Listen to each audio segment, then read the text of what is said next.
بسم اللہ الرحمن الرحیم۔ السلام علیکم ورحمۃ اللہ وبرکاتہ۔ آج کی اس ویڈیو میں ہم جانیں گے سورہ فلق، سورہ ناس کا تعارف اور سورہ فلق کی چند ابتدائی آیات کا ترجمہ۔ پہلی سورہ فلق، اس میں 1 رکوع ہے، 5 آیتیں ہیں، اس کی 30 کلموں اور 74 حروف پر مشتمل ہے۔ اور دوسری سورۃ الناس، اس میں 1 رکوع، 6 آیات، 20 کلمے اور 79 حروف ہیں۔ 7 ہجری میں جب ایک یہودی لبید بن عاصم نے جادو کیا، اس وقت اس جادو کے اثرات کو کالعدم کرنے کے لیے یہ دونوں صورتیں نازل ہوئیں۔ یثرب کے یہودیوں کو روز اول سے ہی بلا وجہ حضور صلی اللہ علیہ وآلہ وسلم سے دشمنی تھی اور حسد تھا، اور جیسے جیسے وہ دیکھ رہے تھے کہ اللہ تعالیٰ اپنے حبیب کی شان کو بلند کرتا ہے، فتوحات کے دروازے کھلتے جا رہے ہیں، ایسے ایسے ہمیں ان یہودیوں کی جو عداوت، اس کے شعلے بڑھنے لگتے تھے۔ 7 ہجری میں جب حدیبیہ سے حضور بخیریت واپس تشریف لائے تو خیبر کے یہودیوں کا ایک وفد مدینہ کے ایک مشہور جادوگر لبید بن عاصم کے پاس آیا۔ خیبر کے وفد نے آ کر ان کے سامنے بتایا اور کہا کہ مکہ کے اس قریشی نے یہاں آ کر ہماری عزت ہاک میں ملا دی ہے۔ ہم نے سیاسی طور پر ان کو ناکام بنانے میں کوئی کسر نہیں چھوڑی، سازشیں کی، منصوبے بنائے، مشرک قبائل کو ان کے خلاف بھڑکایا، لیکن ناکام رہے۔ اس کے علاوہ ہمارے ہاں جتنے ماہر جادوگر تھے، انہوں نے بھی بڑے جتن کیے، بڑی زور آزمائی کی، لیکن نتیجہ کچھ نہ نکلا۔ ہمارے اس علاقہ میں ہم نے سنا ہے تمہارے سحر کی، تمہارے جادو کی بڑی دھوم مچی ہوئی ہے۔ یعنی کہ جو یثرب کے جو یہودی تھے وہ کن سے کہنے لگے؟ لبید بن عاصم سے کہنے لگے کہ اس علاقے میں تمہارے سحر کی، تمہارے جادو کی بہت زیادہ دھوم مچی ہوئی ہے، ہر طرف سے مایوس ہو کر ہم تمہارے پاس آئے ہیں، اگر تم ہماری امداد کرو گے تو یہ مشکل آسان ہو جائے گی۔ انہوں نے اس کی خدمت میں باری نذرانہ بھی پیش کیا، چنانچہ اس نے حامی بھر لی۔ ایک یہودی لڑکا حضور صلی اللہ علیہ وسلم کی خدمت میں رہا کرتا تھا، کسی طرح ورغلا کر اس نے حضور صلی اللہ علیہ وآلہ وسلم کی کنگھی کا ایک ٹکڑا اور چند موئے مبارک حاصل کر لیے۔ اس نے اور اس کے بیٹوں نے، جو اس فن میں اپنے باپ سے بھی 2 قدم آگے تھے، جادو کیا اور ان چیزوں کو نر کھجور کے خوشے کے غلاف میں رکھ کر بنی زریق کے ایک کنویں کی تہہ میں ایک بھاری پتھر کے نیچے دبا دیا۔ اس کے کنویں کا نام زروان یا ذی اروان بھی بتایا جاتا ہے، اور بعض نے اس کا نام بئر عریس بھی رکھا ہے۔ چند ماہ گزرنے کے بعد معمولی اثرات ظاہر ہونے لگا۔ آخر 40 دن زیادہ تکلیف کے تھے۔ ان میں سے بھی آخری 3 دن تکلیف اپنی انتہا کو پہنچ گئی۔ اس جادو سے حضور صلی اللہ علیہ وسلم کو کسی قسم کی تکلیف محسوس ہوتی تھی، اس کے بارے میں بھی بہت زیادہ ایک وضاحت موجود ہے۔ یعنی کان نبی صلی اللہ علیہ وسلم یذوب ولا یدری، یعنی حضور صلی اللہ علیہ وسلم کی طبیعت گھٹنے لگتی تھی، نکاحت بڑھنے لگتی تھی، لیکن بظاہر اس کی کوئی وجہ معلوم نہ ہوتی تھی۔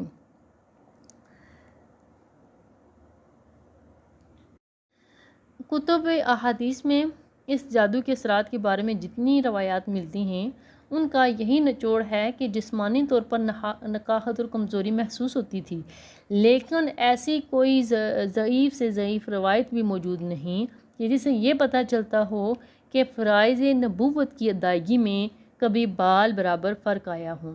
کبھی ایسا نہیں ہوا کہ نماز کے ارکان میں تقدیم و تاخیر سرزد ہوئی ہو، یا تلاوت قرآن کے وقت نسیان طاری ہو گیا ہو، یا مملکت اسلامیہ کی توسیع اور استحکام یا اسلام کی تبلیغ میں کوئی معمولی سا رخنہ بھی پیدا ہوا۔ جب تکلیف بہت زیادہ بڑھ گئی تو حضور صلی اللہ علیہ وسلم نے بارگاہ الہی میں دعا کے لیے ہاتھ اٹھائے۔ اسی روز حضور صلی اللہ علیہ وآلہ وسلم کو خواب میں حقیقت حال سے آگاہ فرما دیا گیا۔ چنانچہ حضور صلی اللہ علیہ وآلہ وسلم نے ام المؤمنین حضرت عائشہ صدیقہ رضی اللہ تعالیٰ عنہا کو بتایا، اے عائشہ، میں نے اپنے رب سے جس بات کے بارے میں دریافت کیا تھا، سوال کیا تھا، پوچھا تھا، میرے خدا نے مجھے اس کے متعلق بتا دیا ہے۔ حضرت عائشہ نے عرض کی، یا رسول اللہ صلی اللہ علیہ وسلم کیا بتایا گیا ہے؟ ارشاد ہوا، رات کو خواب میں 2 آدمی میرے پاس آئے، ایک میرے سرہانے بیٹھ گیا اور دوسرا پاؤں کے نزدیک۔ بعض روایت میں ہے کہ وہ جبرائیل اور حضرت میکائیل علیہ السلام تھے۔ ایک نے دوسرے سے پوچھا، انہیں کیا تکلیف ہے؟ دوسرے نے جواب دیا، انہیں جادو کیا گیا۔ پوچھا، کس نے جادو کیا؟ جواب ملا، لبید بن عاصم نے۔ پوچھا، کس چیز میں؟ بتایا، کنگھی کے ایک ٹکڑے کو اور چند بالوں کو نر کھجور کے خوشہ کے پردے میں رکھا۔ پوچھا، کہاں رکھا ہے؟ بتایا، ذی اروان کے کنویں کی تہہ میں ایک پتھر کے نیچے۔ پوچھا، اب کیا کرنا چاہیے؟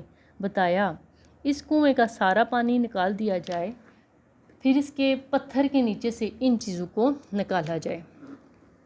حضور صلی اللہ علیہ وسلم نے فوراً حضرت سیدنا علی، عمار ابن یاسر اور حضرت زبیر رضی اللہ تعالیٰ عنہم کو اس مقصد کے لیے اس کنویں کی طرف بھیجا۔ انہوں نے پانی نکال کر اس کنویں کو خشک کر دیا۔ اتنے میں حضور صلی اللہ علیہ وسلم خود بھی وہاں تشریف لے گئے۔ پتھر کو اٹھایا تو اس کے نیچے سے وہ غلاف نکالا، اسے کھولا تو اس کے اندر کنگھی کا ایک ٹکڑا، چند بال جو تانت کے ایک ٹکڑے میں بندھے ہوئے تھے اور اس تانت میں 11 گیریں لگی ہوئی تھیں۔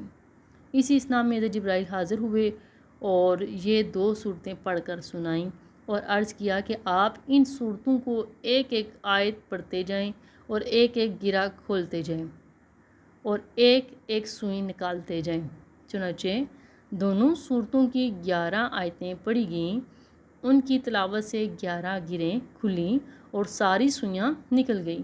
اسی طرح حضور صلی اللہ علیہ وسلم کی طبیعت حشاش بشاش ہوگی اور جادو کا سارا اثر زائل ہو گیا۔ صحابہ نے عرض کیا، یا رسول اللہ صلی اللہ علیہ وسلم اجازت ہو تو اس خبیث کا سر قلم کر دیا جائے۔ حضرت سید عالم صلی اللہ علیہ وآلہ وسلم نے ارشاد فرمایا، مجھے تو اللہ تعالیٰ نے شفا بخش دی ہے، میں اپنے لیے لوگوں میں فتنہ کی آگ بھڑکانا نہیں چاہتا۔ سبحان اللہ، کیا شان ہے رحمت للعالمین کی۔ اپنی ذات کے لیے اپنی جان کے دشمنوں سے بھی انتقام نہیں لیا، صلی اللہ علیہ وآلہ وسلم، صلی اللہ علیہ وآلہ وسلم۔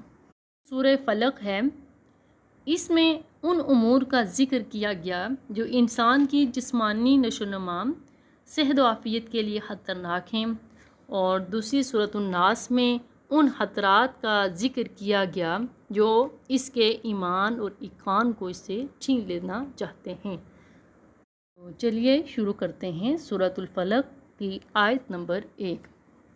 بسم اللہ الرحمن الرحیم، اللہ کے نام سے شروع کرتا ہوں یا شروع کرتی ہوں جو بہت مہربان ہمیشہ رحم فرمانے والا ہے۔ قل اعوذ برب الفلق، قل آپ عرض کیجئے، اعوذ میں پناہ لیتا ہوں، برب الفلق صبح کے رب کی پناہ لیتا ہوں۔ آپ عرض کیجئے، میں پناہ لیتا ہوں صبح کے پروردگار کی۔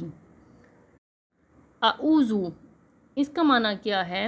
یعنی کسی کی پناہ لینا اور اس کے ساتھ چمٹ جانا، کسی کی پناہ لینا، کسی کا دامن مضبوطی سے پکڑ لینا۔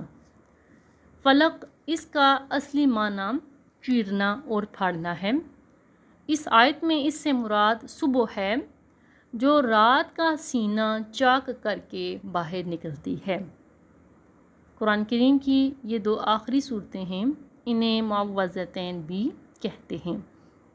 سورت کی پہلی آیت میں اللہ تعالیٰ نے اپنے محبوب صلی اللہ علیہ وآلہ وسلم کو حکم دیا اور حضور کے واسطے سے ہر امتی، ہر غلام بارگاہ رسالت کو حکم دیا کہ میں پناہ لیتا ہوں صبح کے پروردگار کی، جس نے رات کی تاریکی کو صبح کے اجالے سے بدل دیا، رات کے سناٹے اور ویرانے کو دن کی رونقوں سے نوازا، نے رات کی وحشتوں کو دن کی دلچسپیوں میں تبدیل کر دیا، جو نامساعد حالات کو یوں تبدیل کرنے پر قادر ہے وہ اللہ تیری بگڑی بھی بنا سکتا ہے، تیری امیدوں کی دنیا میں جو گپ اندھیرا ہے اس کی نظر کرم سے وہ بھی دور کر سکتا ہے۔ اس کی بارگاہ بے کس پناہ میں حاضر ہو کر تو دعا تو کر کے دیکھ، پھر دیکھ کیا ہوتا ہے۔